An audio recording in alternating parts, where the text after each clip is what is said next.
Okay. Interesting thing. Actually, I just arrived to work. I'm about to go in, and I wanted to record a quick video so I can post it throughout the day, because later at night as I'm driving home, I'm gonna be off late and it's gonna take forever. I didn't post video yesterday because Mom and I took a spa day, and it actually was very nice and calming and relieving, and it was Russian sauna. And if some of you never tried sauna, especially Russian sauna, please do it. That's so good for your body. Anyways, today I wanted to speak on perfectionism and how stupid it is. I could list probably 1,000 things about it, but three major things that perfectionism is just stupid is that it keeps you away from your achievements, it makes you really unhappy, and you just get caught up in this loophole of it's analysis paralysis. That's what they call it. Pobody's Nerfect, they say. I think I'm gonna make a t-shirt like that. I'm gonna make a t-shirt saying Pobody's Nerfect. But for the last couple of days I keep stumbling upon it. Perfectionism. I remember when I was little, I would just draw and create, and I would make something pretty, and I would do good work. I would try hard, maybe not necessarily try hard, but I would put effort into something, and I would create it, and I would be happy about it. And even though I wanted to make it beautiful, I didn't have that OCD thing that like, oh my god, it has to be perfect, my proportions must be ideal. Yes, I have to practice, and I have to I get to develop my skill, and I get to improve. However, at some point of my life, I somehow decided that things must be ideal, or when I look at other artists, they would have such a level of skill drawing realism, for example, when they're doing beautiful identical portraits, if they're drawing a celebrity portrait and you look at them, you instantly recognize who they are. And I'm still not at that level of goodness of realistic drawing, and I don't know if I care enough to actually go there anymore. I wanted to, and I'm fascinated by people who actually got to the perfectionism point where they drawing something realistic and it actually looks like a photograph, or like 4K resolution photograph, and oh my god, that's so fascinating. I'm happy those people exist. I don't know if I have patience to do that anymore. I've also learned that with perfectionism, it takes forever. Maybe that's actually great when you just developing your skill to the point where you just doing it constantly and there's nothing else you're passionate about. And I'm one of those people who loves so many things. I'm just curious about so many things, and I want to try everything, and I want to explore. Anyways, that creates just stagnant energy of not putting it out. You would just keep working on it and refining it, and I still have paintings that I started, and I keep refining them and refining them and refining them, and they still sitting there, nobody's seen them. And lately I've realized that I'm just gonna finish it up however that looks. If I want to come back to it at some point, I'm gonna paint another one or paint over it, whatever. So this is something I'm working on actually releasing. I feel like I don't need to be perfect anymore. I want to be myself. I want to create for the purpose of creating, not for the purpose of that being so tip-top that nobody gets to see it for 50 years. So I feel like if you are also finding yourself being perfectionist, let it go. Quantity versus quality. Quality is important, but you also obtain quality through having enough quantity done. So with paintings, a lot of people achieve mastery with painting by producing more actual artwork, and through each piece that you finish and develop, you actually create mastery over your skill that becomes unique and becomes more interesting and more fascinating, because the God speaks through you. The God speaks through your artwork, and you get to have your own voice, have your own language through that. So this is something curious.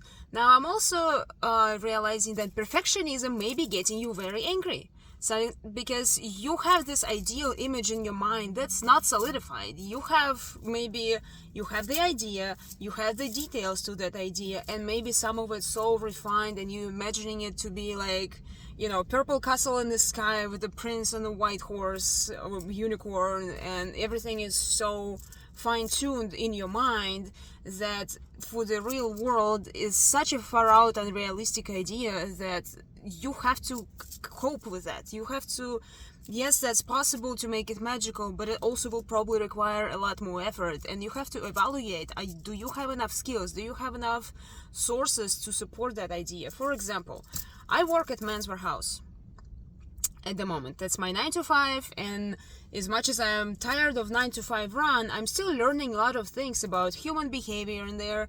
I'm still learning about leadership, I'm learning about teamwork, I'm learning about actual delegation and business, how the business runs. So I feel like in the long run, that experience will actually be very useful when I have my own business. Anyways, I'm working with people who getting married every day. Somebody comes in, they have a wedding.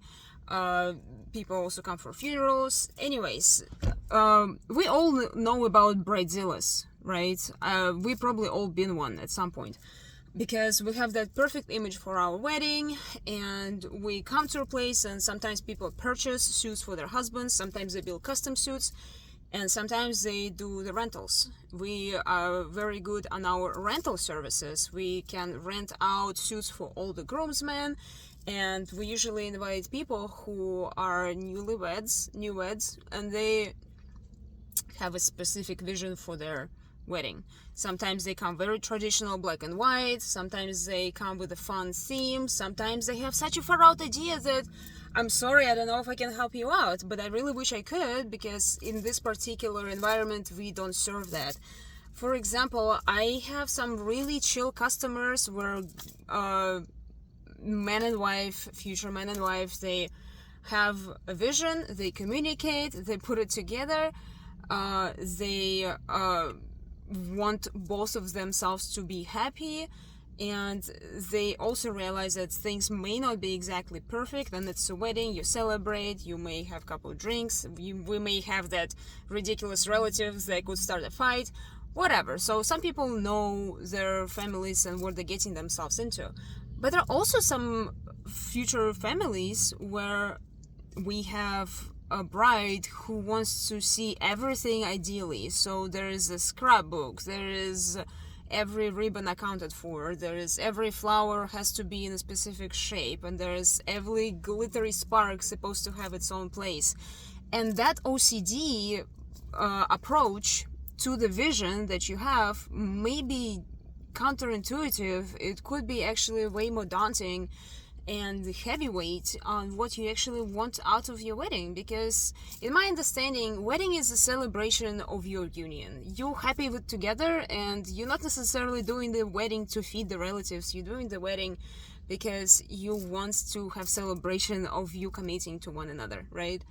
Now when it becomes to decorating the wedding and seeing that everything's going to be perfect on the pictures, how often do you go through your wedding albums? Especially now. Do you really? It's all on the phone, it's all digital. I barely ever go look at my other pictures unless I'm actually looking for references for drawings or paintings. So perfectionism may get you so frustrated you forget what your actual goal is. Whenever there's the painting I talked earlier about, it's a money lion, and I love that painting, but I was trying to get it so perfect that, I still have to put in this and there, and I still have to make that perfect, and I still have to make this more realistic looking, forgetting that the purpose of that painting is to deliver the message. I'm gonna put it out soon, but not for that to actually look ideal, because right now it looks so it looks cool already, and I'm hesitant to put it out because there are some coins that not perfect yet. So this is something that I need to I'm gonna have to do some couple touches and actually post it. Maybe I should make an NFT out of it. Anyways, the third point I wanted to make about perfectionism, Pobody is Nerfect. You are perfectly imperfect. That is fine. I'm thinking that since we're living this life on earth, even God is not perfect. As perfect as being God can be, that the whole universe is so fine-tuned, but it keeps perpetuating this life experience for us to learn something about ourselves, also maybe implying that even the God doesn't know itself well enough because it's still looking for what it can do. It's still looking for what it's capable of. And being perfectly imperfect, this is the balance of it. This is probably the harmony. Is like, hey, I know that I don't know, and that's fine. And I'm gonna keep searching and finding out. And once I find out, I'm gonna like, oh, what else I don't know? I'm gonna keep looking for it, and it's fine. Who cares? What else you gotta do here? You're living life already. Might as well keep living it. And if I'm done living this life, I still gonna come back and live another life because I'm curious what else I get to learn. Even if I don't remember what I learned here now, I don't remember what I lived in the past lives.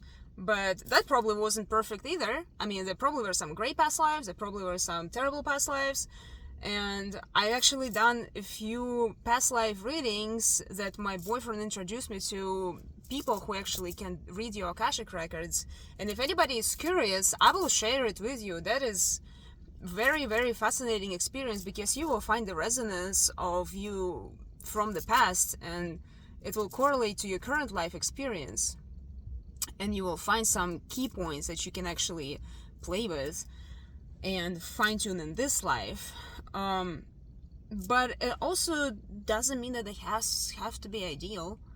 We all humans, and we all make mistakes, and mistakes that actually the ones that help us grow and jump higher than we were previously, however you want to call it.